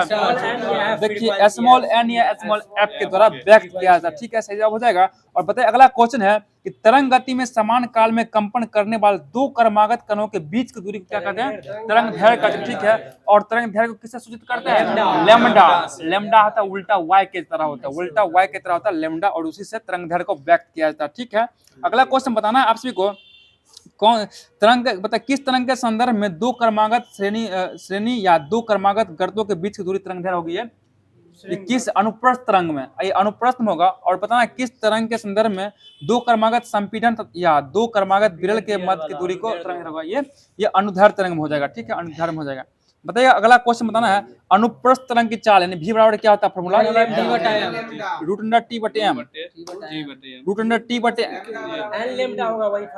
ठीक है, l लैम्डा भी होगा, और इसको बनाएगा तो √t/m भी आ जाएगा। बताइए अगला क्वेश्चन बताना है, तरंग चाल का फॉर्मूला क्या था? तरंग चाल, ठीक है, आवृत्ति गुना तरंग दैर्घ्य, ठीक है, फिर l लैम्डा सही जवाब है। बताइए अगला क्वेश्चन जवाब देना है, बता दीजिएगा वे तरंग जिन्हें संरचना के लिए भौतिक माध्यम की आवश्यकता नहीं होती है तथा जो निर्वात में भी संचरण कर सकते हैं, क्या कहलाता है? वो विद्युत चुंबकीय तरंग कहलाते हैं, ठीक है। और बताइए विद्युत चुंबकीय तरंग को और किस नाम से जानते हैं हम लोग? गैर यांत्रिक तरंग, ठीक है, गैर यांत्रिक तरंग के नाम से भी इसको जाना जाता है। बहुत अच्छा जवाब है। बताइए अगला क्वेश्चन, प्रकाश तरंगे, रेडियो तरंगे और एक्स तरंगे कैसा तरंग है? ये विद्युत चुंबकीय तरंग हो जाएगा। बहुत अच्छा जवाब है। बताइए अगला क्वेश्चन, विद्युत चुंबकीय तरंगों की चाल प्रकाश चाल के बराबर होता है। प्रकाश चाल कितना होता है? ठीक है, 3 × 10⁸ मीटर प्रति सेकेंड, 3 × 10⁸ मीटर प्रति सेकेंड। बताइए अगला क्वेश्चन, विद्युत चुंबकीय तरंग का तरंग दैर्घ्य का परास कितना होता है? 10⁻14 मीटर से 10⁻10 सीधा 8 माइनस में लगेगा, इसमें ध्यान रखिएगा, 10⁻14 मीटर से 10⁸ मीटर हो जाएगा, सही जवाब हो जाएगा। और या इससे अधिक भी हो सकता है, कहने का मतलब दोनों हो जाएगा, ठीक है। बताइए अगला क्वेश्चन बताना, आप सभी को जवाब देना है, जवाब दीजिएगा। अगला क्वेश्चन है कि तरंगों का तरंग दैर्घ्य के क्रम में वर्गीकरण जो है क्या कहलाता है? विद्युत स्पेक्ट्रम कहलाता है, विद्युत चुंबकीय स्पेक्ट्रम कहलाता है, सही जवाब हो जाएगा। बताइए गामा किरण का तरंग दैर्घ्य कितना होता है? 10⁻16 से 10⁻10 मीटर, 10⁻16 से 10⁻10 मीटर हो जाएगा। बहुत अच्छा जवाब है। मतलब चिकित्सा में कैंसर कोशिकाओं को नष्ट करने में किसका प्रयोग करते हैं? ये गामा किरण का प्रयोग करते हैं, गामा किरण का प्रयोग करते हैं। बताइए एक्स किरण का तरंग दैर्घ्य कितना होता है? 10⁻13 मीटर से 10⁻8 मीटर, 8 मीटर होता है। और पूछा नैनोमीटर में कितना होगा? 10⁻4 से 10 सीधा 10 होगा, 10⁻4। ठीक, बताइए अगला क्वेश्चन की ओर चलते हैं। बताना आप सभी को जवाब दीजिएगा कि पराबैंगनी किरण का तरंग दैर्घ्य कितना होता है? 6 × 10⁻10 मीटर से 4 × 10⁻7 मीटर हो जाएगा, सही जवाब हो जाएगा। बताइएगा कि पराबैंगनी किरण को कितने वर्गों में विभाजित किया गया? 3 वर्गों में विभाजित किया गया, UVA, UVB और UVC किया गया। बताइएगा UVA का तरंग परास कितना होता है? तरंग दैर्घ्य 320 nm से 400 nm हो जाएगा, नैनोमीटर हो जाएगा। और UVB का कितना होगा? इसका तरंग दैर्घ्य 280 से 320 हो जाएगा। और UVC का कितना होता है? 100 से 280, ठीक है, 280 nm हो जाएगा, ठीक है। बताइए अगला क्वेश्चन है, जब जल शोधन में कीटाणुओं को नष्ट करने में किसका प्रयोग करते हैं? UV किरण का प्रयोग, यानी पराबैंगनी किरण का प्रयोग लैंपों में उपयोग किया जाता है, सही जवाब हो जाएगा। बताइए अगला क्वेश्चन बताना है, विद्युत चुंबकीय स्पेक्ट्रम के वे भाग जिसके लिए मानव नेत्र संवेदनशील होते हैं क्या कहलाता है? वो दृश्य प्रकाश तरंग, दृश्य प्रकाश तरंग कहलाता है। और बताना है कि किस रंग जो है ना, किस रंग का लघु तरंग दैर्घ्य क्षेत्र में आता है? कौन सा रंग आता है इसमें? बैगनी और नीला रंग जो है लघु तरंग दैर्घ्य क्षेत्र में आता है, सही जवाब हो जाएगा। और बताना हमारा नेत्र जो है ना किस रंग के प्रति सबसे ज्यादा संवेदनशील होता है? ये नीला के प्रति, नीला के प्रति होता है ज्यादा संवेदनशील। ब्लू मतलब नीला, नहीं नीला हो जाएगा। हमारा नेत्र जो है किस रंग के प्रति सबसे ज्यादा संवेदनशील? तो ये नीला होगा, नीले रंग के प्रति संवेदनशील होता है, सही जवाब हो जाएगा। बताइएगा अगला क्वेश्चन बताना है, दृश्य प्रकाश का जो तरंग दैर्घ्य प्रकाश कितना होता है? 400 nm से 700 nm हो जाएगा। और इसका आवृत्ति प्रकाश कितना होता है? 4 × 10⁻14 Hz से 7 × 10⁻14 Hz हो जाएगा, सही जवाब हो जाएगा। बताइए अगला क्वेश्चन है कि बैंगनी का तरंग परास का तरंग दैर्घ्य कितना? बैंगनी का तरंग दैर्घ्य 380 से 450 के बीच हो जाएगा। और नीला रंग का तरंग दैर्घ्य 450 से 495, नीला का 450 495 हो जाएगा। और पूछेगा हरा रंग का तरंग दैर्घ्य, ठीक है, 495 से 570 होगा, ठीक है, हरा का 495 से 570 है। बताना पीला रंग का तरंग दैर्घ्य कितना होगा? 570 से 590। पीला का 570 से 590 हो जाएगा। और नारंगी का तरंग दैर्घ्य 590 से 620, 590 से 620 होगा। और लाल रंग का तरंग दैर्घ्य 620 से 750। और सबसे अधिक तरंग दैर्घ्य किसका होता है? लाल रंग का होता है। 620 से लेकर 750 के बीच हो जाएगा। सही जवाब हो जाएगा। अगला क्वेश्चन ध्यान दीजिए, फटाफट जवाब देना अभी। बताइए अवरक्त तरंगे, बताइए अगला क्वेश्चन है कि अवरक्त तरंगे दृश्य स्पेक्ट्रम के दीर्घ तरंग दैर्घ्य सिरे से संलिग्ध होती है। अवरक्त तरंग कभी कभी जो है ना उसको क्या भी कहा और क्या कहा जाता है? इसको उष्मा तरंग भी कहा, इसको उष्मा तरंग भी कहा जाता है। इसको दूसरा नाम हो जाएगा। ठीक है, बताइए पृथ्वी की गर्मी अर्थात मध्य ताप बनाए रखने में भी हरितगृह प्रभाव के द्वारा अहम भूमिका निभाती है। किस कारण से पृथ्वी गर्म होता है? ये अवरक्त विकिरण, अवरक्त विकिरण हो जाएगा। ठीक है, बताइए अगला क्वेश्चन है कि टीवी इत्यादि रिमोट है, इसमें किस किरण का प्रयोग करते हैं? अवरक्त किरण का प्रयोग करते हैं। ठीक है, अवरक्त किरण का प्रयोग, टीवी हो गया, रिमोट हो गया, इसमें अवरक्त किरण का प्रयोग किया जाता है। सही जवाब हो जाएगा। अगला बताना है सूक्ष्म तरंगे, इसका आवृत्ति कितना हो जाएगा? 1 से 0.1। देखिए सूक्ष्म तरंग आवृत्ति गीगाहर्ट्ज में प्रास में व्यक्त किया जाता है। और पता है इसका तरंग दैर्घ्य कितना होता है? सूक्ष्म 1 mm से 0.1। ठीक है, 1 mm से 0.1 मीटर एम हो जाएगा। सही जवाब हो जाएगा। बताएं अगला क्वेश्चन है लघु तरंग दैर्घ्य के कारण इन्हें विमान संचालक में किस रूप में प्रयोग करते हैं? इसको रडार के रूप में, रडार प्रणाली के रूप में इसका प्रयोग किया जाता है। सही जवाब हो जाएगा। बताइए सभी इलेक्ट्रॉनिक तरंग का तरंग दैर्घ्य जो है ना सबसे अधिक, मतलब सभी इलेक्ट्रॉनिक तरंगों में किसका तरंग दैर्घ्य सबसे अधिक होता है? ये बताना है। रेडियो तरंग का तरंग दैर्घ्य सबसे अधिक हो जाएगा। सही जवाब हो जाएगा। बताइए अगला क्वेश्चन है कि रेडियो तरंग का आवृत्ति प्रास कितना होता है? 500 किलो एचजेड से 1000 एम एचजेड हो जाएगा। ठीक है, बताइए एएम का जो है ना इसका तरंग प्रास कितना होता है? एएम का तरंग प्रास 540 के एचजेड से 1600 के एचजेड हो जाएगा। और एफएम का तरंग प्रास कितना होता है? 88 एम एचजेड, 108 एम एचजेड। ठीक है, 88 से 108 एम एचजेड हो जाएगा। और टीवी का कितना होगा तरंग प्रास? 54 एम एचजेड से 890 एम एचजेड होता है। 54 से 890 एम एचजेड होता है। मतलब सेलुलर मोबाइल रेडियो, इसका कितना होता है तरंग प्रास? 896 एमएचजेड से 935 एमएचजेड हो जाएगा। तो फिजिक्स का जो भी होमवर्क दिया गया समाप्त कर दिया गया। चलने बायोलॉजी की और बायोलॉजी में भी अच्छा टॉपिक था। जीवों में पोषण चला ना। बताइए अगला क्वेश्चन है जीवों में सभी आवश्यक पोषक पदार्थ का अंतर्ग्रहण जो कि उनकी वृद्धि, विकास एवं रखरखाव तथा सभी जैव प्रक्रमों को सुचारू रूप से संचालन करने के लिए आवश्यक है। इसे क्या कहलाता है? क्या कहलाता है? ये पोषण कहलाता है। ठीक है, पोषण कहलाता है। ठीक है, सही जवाब हो जाएगा। बताएगा कि शरीर को ऊर्जा प्रदान करने में सहायक कौन होता है? ये कार्बोहाइड्रेट का। कार्बोहाइड्रेट शरीर को ऊर्जा प्रदान करता है। और क्या क्विक एनर्जी के लिए क्या होता है? ग्लूकोज। क्विक एनर्जी ग्लूकोज देता है, तब ना दौड़ने वक्त क्या ग्लूकोज पी लिया कीजिए। कार्बोहाइड्रेट एनर्जी देता है, लेकिन क्विक एनर्जी का, तुरंत एनर्जी के लिए ग्लूकोज लिया जाता है। सही जवाब हो जाएगा। अगला क्वेश्चन बता दीजिए, फटाफट जवाब दीजिएगा कि बताएगा स्टार्च या मंड ये कैसा कार्बोहाइड्रेट है? ये पॉलीसेकेराइड कार्बोहाइड्रेट हो जाएगा। और जिसका निर्माण जो है ना किसके द्वारा होता है? ये मोनोसेकेराइड इकाई की एक बड़ी संख्या में होता है। ठीक है, सही जवाब हो जाएगा। मतलब स्टार्च एवं सेलुलोज दोनों का स्रोत क्या हो जाएगा? ये वनस्पति हो जाएगा। वनस्पति हो जाएगा। सही जवाब हो जाएगा। बताइए अगला क्वेश्चन है, बताइएगा पौधे में संचित भोजन का सबसे महत्वपूर्ण भाग क्या हो जाएगा? मंड। संचित भोजन स्टार्च या मंड। ठीक है, मंड हो जाएगा। अगला क्वेश्चन बताना है कि पौधे कोशिका भित्ति में क्या पाया जाता है? सेलुलोज पाया जाता है। ठीक है, सेलुलोज पाया जाता है। ठीक है, बताइए स्टार्च में अगर आयोडीन डालेंगे तो उसका रंग कैसा हो जाएगा?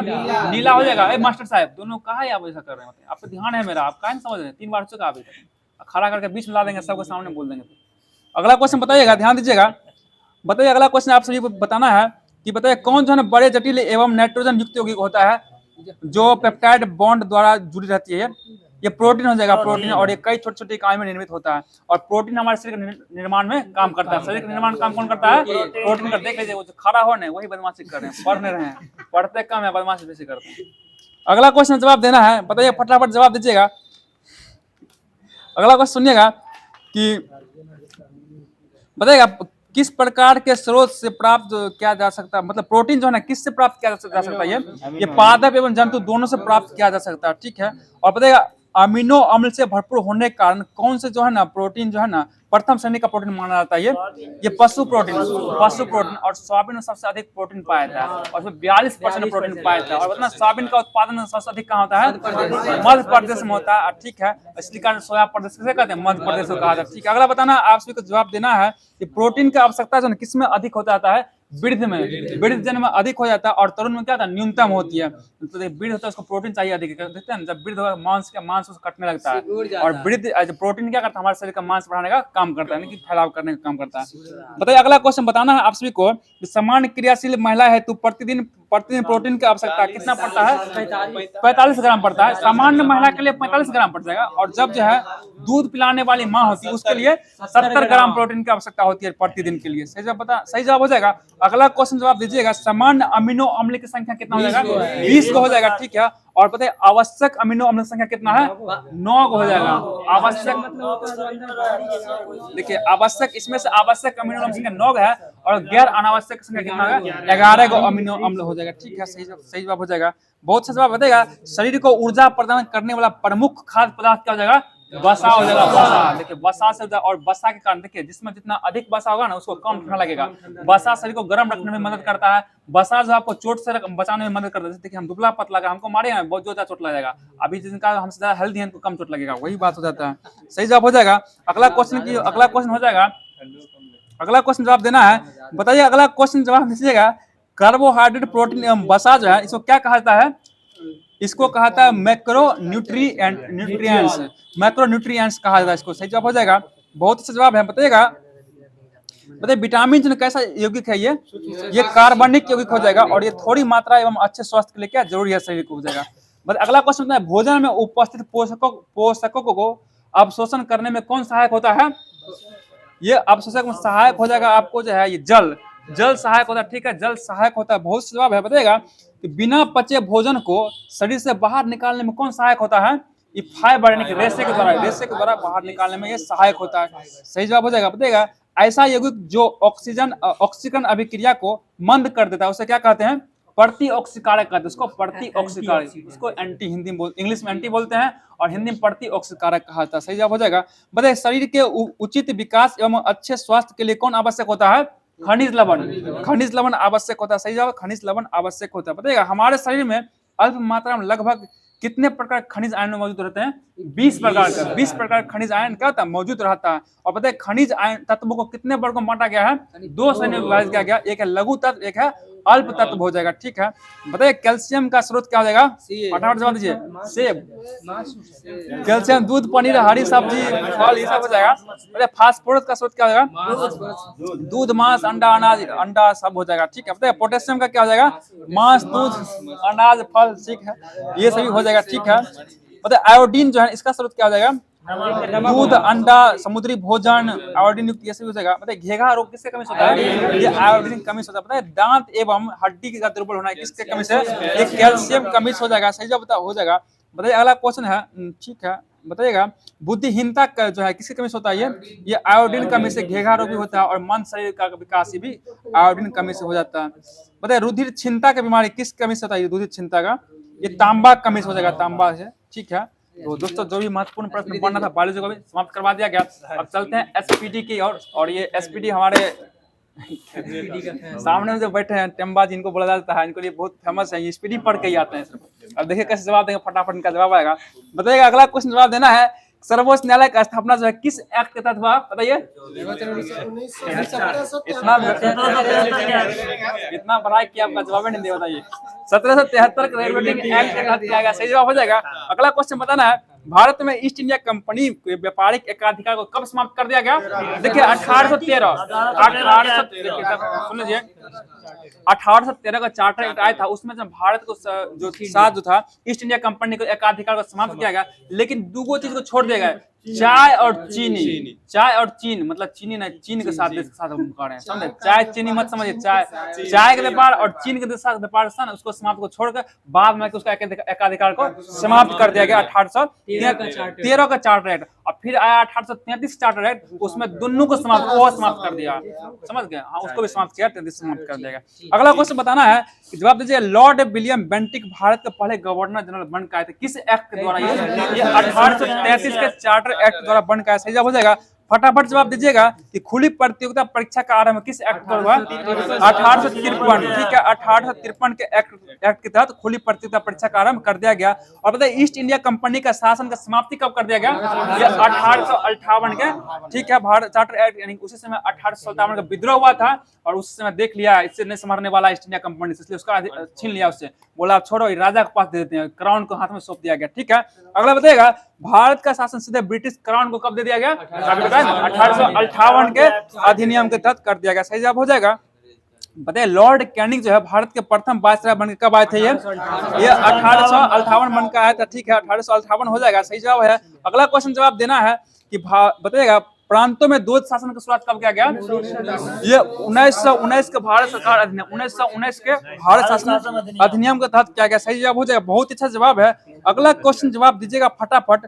प्रांतों में जो द्वैत शासन समाप्त कर दी जाएगी कब कहा गया? ये 1930 में कहा गया कर दी जाएगी। और कब कर दिया गया? बताइए 1935 में कर दिया गया। ठीक है, जाएगी और गया दोनों बहुत अंतर है, समझ गए बात को ना। अगला क्वेश्चन जवाब देना है कि प्रांतों को स्वायत्तता दी जाएगी, ये कब कहा गया? स्वायत्तता दी जाएगी 1930 में कहा गया। हम क्या बोले? दी जाएगी और दिया गया बहुत अंतर है। और कब दे दिया गया? 1935 में दे दिया गया। ठीक है, सही जवाब हो जाएगा।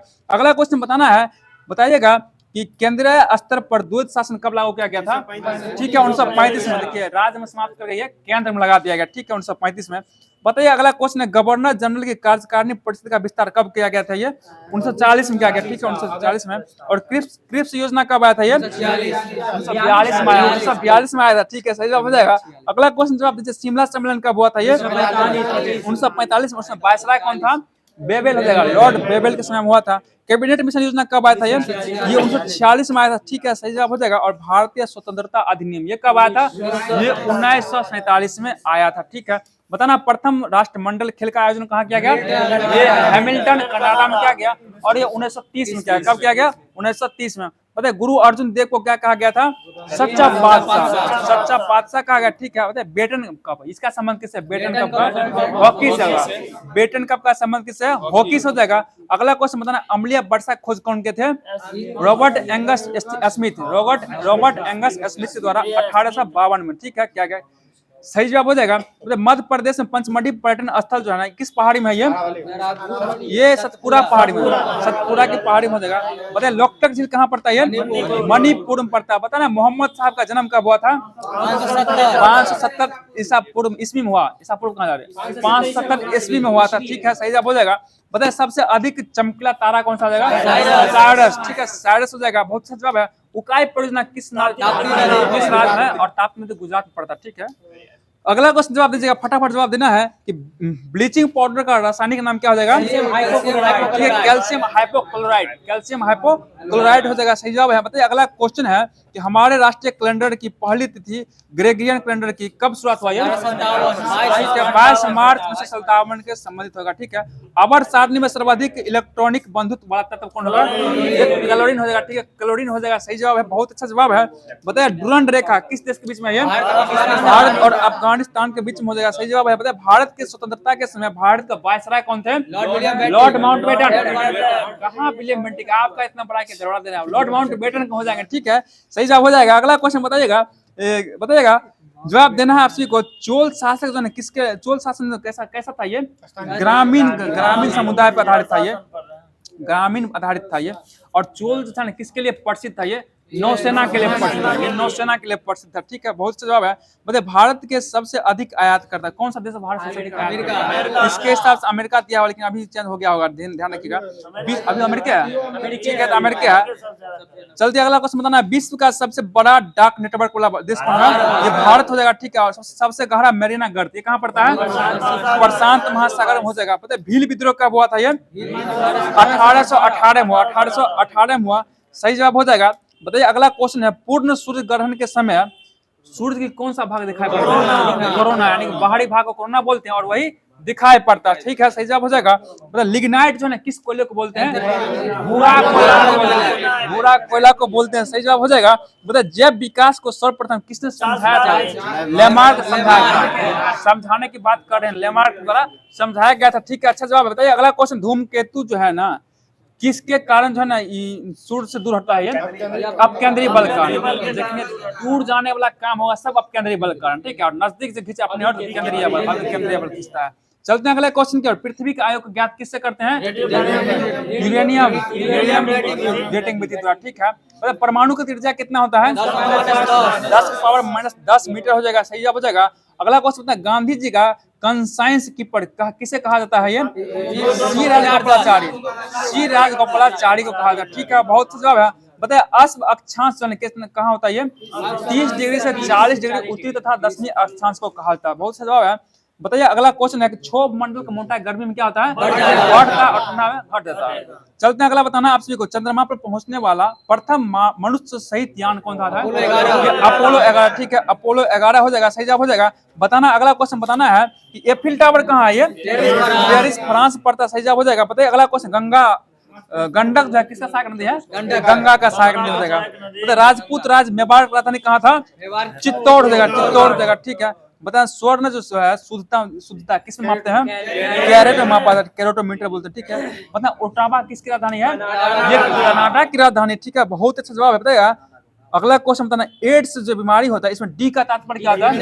ठीक है, डिफिशियंसी होगा, डिफिशियंसी होगा। बहुत अच्छा जवाब है। बता साहित्य कृति बालक के रचनाकार कौन हो जाएंगे? सूर्यकांत हो जाएंगे, सूर्यकांत निराला हो जाएंगे। तो दोस्तों जो भी था उधर समाप्त कर देगा। अब चलते हैं एसपीटी के माध्यम जो आपको करंट अफेयर दिया गया था, इस करंट को लेकर आ रहे हैं आप सभी के बीच में। ध्यान दीजिए, आप क्लास पे करंट पे ध्यान दीजिए, फटाफट जवाब देना है। बताए गृह सचिव कौन हो जाएंगे? गोविंद मोहन, ठीक है, गोविंद मोहन हो जाएगा, सही जवाब हो जाएगा। अगला क्वेश्चन जवाब दीजिएगा वित्त सचिव कौन हो जाएंगे? अजय सेठ हो जाएंगे। फिर बात करें इधर आके आपको बात करना, फिर यहाँ बीच में आगे बैठा लेंगे कल से हम। अगला क्वेश्चन बताइएगा रक्षा सचिव कौन हो जाएंगे? राजेश कुमार सिंह, रक्षा सचिव राजेश कुमार सिंह है। और राजस्व सचिव कौन हो जाएंगे? राजस्व सचिव अरविंद श्रीवास्तव, अरविंद श्रीवास्तव। बताइएगा राष्ट्रीय सुरक्षा सलाहकार कौन है? अजीत डोभाल, ठीक है, अजीत डोभाल है। बताइएगा बताए उप राष्ट्रीय सुरक्षा सलाहकार कौन है? टीवी रविचंद्रन, ठीक है, टीवी रविचंद्रन है। अगला क्वेश्चन बताना है मुख्य आर्थिक सलाहकार कौन है? बी अनंत नागेश्वर, बी अनंत नागेश्वर हो जाएंगे। और बताना भारत सरकार का मुख्य वैज्ञानिक सलाहकार कौन है? अजय कुमार सूद, अजय कुमार सूद हो जाएंगे, ठीक है। अगला क्वेश्चन बताना है केंद्रीय सतर्कता आयुक्त यानी सीबीसी कौन है? परवीन कुमार श्रीवास्तव है। और ये कितने क्रम है? 19वें क्रम, सूद नहीं है, श्रीवास्तव, परवीन कुमार श्रीवास्तव है जो 19वें क्रम को हो जाएंगे। और सीबीआई का प्रमुख हो जाएंगे, ये हो जाएगा परवीन सूद, परवीन सूद हो जाएंगे, ठीक है। बहुत अच्छा जवाब है। मतलब मुख्य सूचना आयुक्त कौन है? हीरालाल, ठीक है, हीरालाल समारिया है जो कितने क्रम का है? 12वें क्रम को हो जाएंगे, ठीक है। अच्छा जवाब है। आईबी यानी इंटेलिजेंस ब्यूरो के प्रमुख ये तपन डेका, ठीक है, तपन कुमार डेका हो जाएंगे। और रॉ का अध्यक्ष नया अध्यक्ष बनेगा पराग जैन बनेंगे। और ठीक है, बहुत अच्छा पराग जैन, पहले रवि नाम था, रवि शंकर कुछ था ऐसे नाम, छोड़िए पहले वाला नहीं पूछेगा, नया पूछेगा। रॉ का भी नया प्रमुख पराग जैन बन चुके हैं, सही। बताइए ईडी का प्रमुख कौन है अभी? ये राहुल नवीन हो जाएगा। और एनसीबी नारकोटिक्स कंट्रोल ब्यूरो, ठीक है, अनुराग गर्ग हो जाएंगे, इसका हेड हो जाएंगे। बताना एसएसबी के महानिदेशक कौन है अभी? संजय सिंघल हो जाएंगे। बताना बीएसएफ का महानिदेशक, सही जवाब दलजीत सिंह चौधरी है, बहुत अच्छा जवाब है। और सीआरपीएफ का महानिदेशक, अच्छा जवाब ज्ञानेंद्र प्रताप सिंह, बहुत अच्छा जवाब है। अगला क्वेश्चन फटाफट जवाब दीजिएगा कि एनएसजी का भी महानिदेशक कौन? एनएसजी का बी श्रीनिवासन, ठीक है, बी श्रीनिवासन हो जाएंगे। और सीआईएसएफ का महानिदेशक कौन है? आरएस भट्टी, ठीक है। और बताना आलोक जी जवाब देना है एसपीजी का महानिदेशक कौन है? ये आलोक शर्मा हो जाएगा, आलोक शर्मा जो क्या है कौन है? ये एसपीजी के निदेशक हो जाएंगे। बताइएगा आईटीबीपी के महानिदेशक अति महानिदेशक कौन है? ये रैना, संजीव रैना। और एनसीसी का महानिदेशक कौन है? गुरबीर पाल सिंह है जो कितने क्रम का है? 24वें क्रम का, बहुत सॉरी 34वां क्रम, 24 बोला है, अरे 19-20 फर्क हो जाता है कभी कभी, 34वें पर ठीक है। बताइए 34वें क्रम को हो जाएंगे गुरबीर पाल सिंह हो जाएंगे। बताइए अगला क्वेश्चन बताना है एनडीआरएफ का महानिदेशक कौन हो जाएंगे? एनडीआरएफ ये पीयूष आनंद हो जाएंगे, ठीक है। अच्छा जवाब बताइए आरपीएफ की पहली महिला महानिदेशक कौन बनी है? ये सोनाली मिश्रा बन चुकी है, सोनाली मिश्रा। और बताना है जो ये बिहार प्रश्न पूछा था मेरे सेट में कि असम राइफल का महानिदेशक कौन है? ये विकास लखेरा, ठीक है। और होमगार्ड का महानिदेशक कौन है? विवेक श्रीवास्तव, ठीक है, विवेक श्रीवास्तव हो जाएगा। बताइए नीति आयोग का अध्यक्ष कौन है? मोदी जी, ठीक है, मोदी जी। और उपाध्यक्ष कौन है? सुमन बेरी। बताइए 22वां विधि आयोग का अध्यक्ष ऋतुराज अवस्थी है। और 23वां कौन बन गया? ये दिनेश महेश्वरी बन चुके हैं, सही जवाब है। राष्ट्रीय महिला आयोग का अध्यक्ष कौन है? ये विजय रहाटकर हो जाएंगे। 7वां वेतन आयोग का अध्यक्ष कौन है? अशोक कुमार माथुर हो जाएंगे। और एसएससी कर्मचारी चयन आयोग का अध्यक्ष कौन हो जाएंगे? गोपाल कृष्ण। ठीक है, एस गोपाल कृष्णन हो जाएंगे। बहुत से जवाब है एस गोपाल कृष्णन थे। और जवाब देना 5 मिनट फटाफट खत्म करते हैं इसको। ये है ये वाला। बताइए अगला क्वेश्चन है कि अगले 2027, 2029, 2031 में विश्व टेस्ट चैंपियनशिप फाइनल का मेजबानी अधिकार कौन बना है? ये इंग्लैंड बन गया। सही जवाब इंग्लैंड हो चुका। अगला बताना है भारतीय सेना ने अपाचे AH-64E अटैक हेलीकॉप्टर कहां से लिया है? ये यूएसए अमेरिका से। अपाचे अमेरिका का हेलीकॉप्टर हो जाएगा। बताइए अगला क्वेश्चन कौन सा देश यूनेस्को से बाहर हुआ अभी? ये अमेरिका हुआ। ठीक है, बहुत जवाब है। बताइए अगला क्वेश्चन है कि किफायती डिजिटल बैंकिंग को बढ़ावा देने के लिए गति बचत किसने लॉन्च किया? ये फिनो पेमेंट बैंक। गति बचत खाता फिनो पेमेंट बैंक द्वारा लॉन्च किया गया। अगला क्वेश्चन है अटल इनोवेशन मिशन के नए मिशन निदेशक के रूप में नियुक्त किसे किया गया? दीपक बगला को। दीपक बगला को नियुक्त किया गया। सही है। बताइए कौन जो है CO2 को भोजन परिवर्तित कर दिया है? चीन। क्या चीनी बनाया था? ठीक है, CO2 से उसी को भोजन बना दिया, चीन बना दिया है। अगला क्वेश्चन बताइए आप सभी को, किस देश में अशोक स्तंभ की एक प्रतिकृति अनावरण किया जाएगा? ये श्रीलंका में किया जाएगा। ठीक है, श्रीलंका में हो जाएगा। अगला क्वेश्चन बताना आप सभी को, जवाब दीजिएगा। किस देश के केंद्रीय बैंक ने OTP आधारित प्रणाली प्रमाणीकरण समाप्त कर दिया? ये UAE समाप्त किया। ठीक है, UAE के द्वारा समाप्त किया गया। सौर वाटिका कहाँ स्थापित किया जाएगा? ये किस राज्य की विधानसभा कारगिल शहीदों के सम्मान में सौर वाटिका स्थापित है? ये राजस्थान में किया गया। ठीक है, राजस्थान में हो जाएगा। ठीक है, अगला क्वेश्चन बताना है ICG ने अपने दूसरे प्रदूषण नियंत्रक पोत समुद्र प्रत्येक का जलावतरण कहाँ किया? ठीक है, गोवा में किया। ठीक है, जलावतरण गोवा में किया। बताइए हेलने पासपोर्ट इंडेक्स में शीर्ष पर कौन है?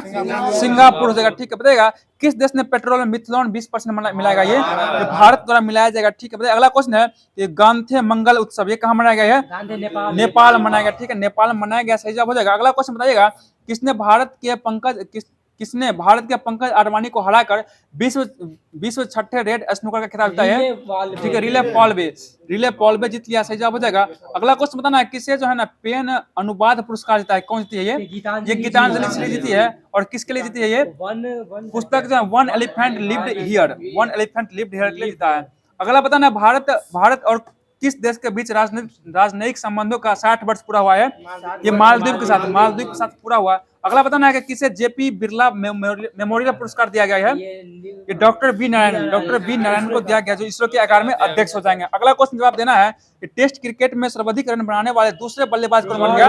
जो रूट का संबंध इंग्लैंड से हो जाएगा।